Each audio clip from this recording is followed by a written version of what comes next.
ایک تلاقی یافتہ اکیلی ماں نے لکھا، میں آپ کو یہ بات سمجھانے کے لیے لکھ رہی ہوں کہ اپنے شریک حیات کی خوبیوں کی قدر کرنا ضروری ہے، چاہے اس میں خامیاں ہو۔ میری عمر 32 سال ہے۔ میرے سابق شوہر اور میں نے 6 سال تک ڈیٹ کی۔ ہم بہترین دوست تھے۔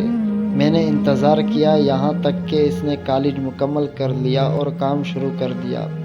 پھر میرے خاندان اور اس کے خاندان نے ملاقات کی اور ہماری شادی ہوئی اور اب ہمارا ایک بیٹا ہوا، اب 7 سال کا ہے۔ اور میرا شوہر کبھی کبھار غصے میں آ جاتا تھا، لیکن ہمارے مسائل تب شروع ہوئے جب میں نے اسے یہ محسوس کرانا چاہا کہ وہ مجھے کنٹرول نہیں کر سکتا۔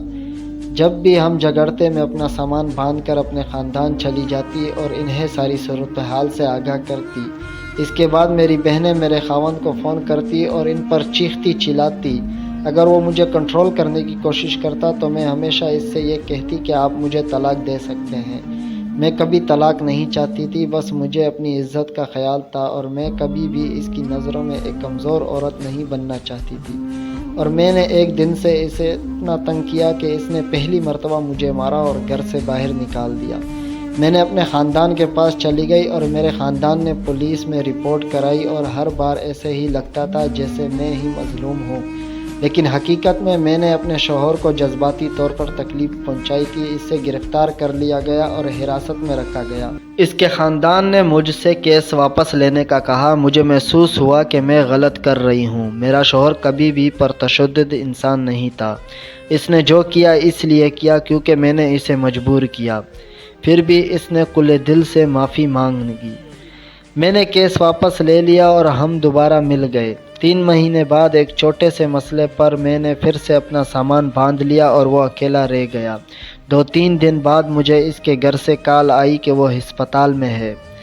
میرے خاندان نے کہا کہ وہاں نہ جاؤ کیونکہ ایسا لگے گا جیسے میں اسے منانے جا رہی ہوں، اور میری بہنوں نے کہا کہ وہ صرف ہماری بیماری کا ڈرامہ کر رہا ہے تاکہ تم اسے منانے چلی جاؤ۔ اس دوران لوگ مجھے مظلوم سمجھتے رہے، جیسے میں ایک ظالم شخص کا شکار ہوں۔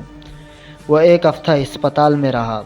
جب وہ واپس آیا مجھے صرف طلاق کا نوٹس ملا۔ میں طلاق کو رد کرنا چاہتی تھی، لیکن میرے غرور کی وجہ سے میں چاہتی تھی کہ وہ اپنا فیصلہ بدلے اور مجھ سے معافی مانگ لے۔ میں نے عجز سے فون کیا اور کہا کہ اسے طلاق مل جائے گی کیونکہ میں ایک جہنم میں جی رہی تھی۔ جب ہم عدالت میں گئے میں چاہتی تھی کہ وہ قیمت چکائے، اسی لیے میں نے عدالت سے کہا کہ اس کی جائیداد تقسیم کی جائے، لیکن حیرت کی بات یہ تھی کہ اس نے کھلے عام عدالت کو بتایا کہ جو کچھ بھی ہم نے اکٹھا حاصل کیا ہے وہ مجھے دے دیا جائے اور اسے صرف طلاق چاہیے۔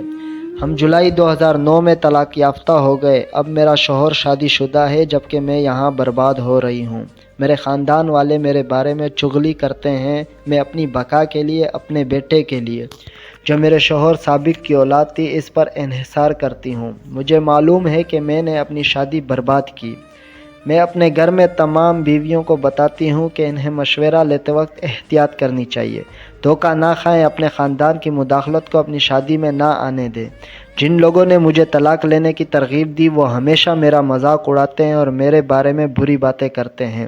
غرور کا کوئی فائدہ نہیں ہے، کبھی کبھی یہ مرد کا قصور نہیں ہوتا، یہ آپ کا غرور ہوتا ہے۔ اور جو لوگ آپ کو مشورہ دیتے ہیں، اسی لیے اپنی شادی میں ہوشیار اور چوکنے رہیں۔ اللہ ہمیں برائی سے، برے لوگوں سے اور ان سے جو برائی کرتے ہیں اور جو دوسروں کو برائی کی دعوت دیتے ہیں محفوظ رکھے، آمین۔ اور اسی طرح حقیقی ویڈیوز دیکھنے کے لیے ہمارے چینل کو سبسکرائب کریں اور بیل آئیکن پر کلک کریں تاکہ ہماری ہر نئے آنے والی ویڈیو آپ تک پہنچ سکے۔ تب تک کے لیے دیجیے اجازت۔ اللہ حافظ۔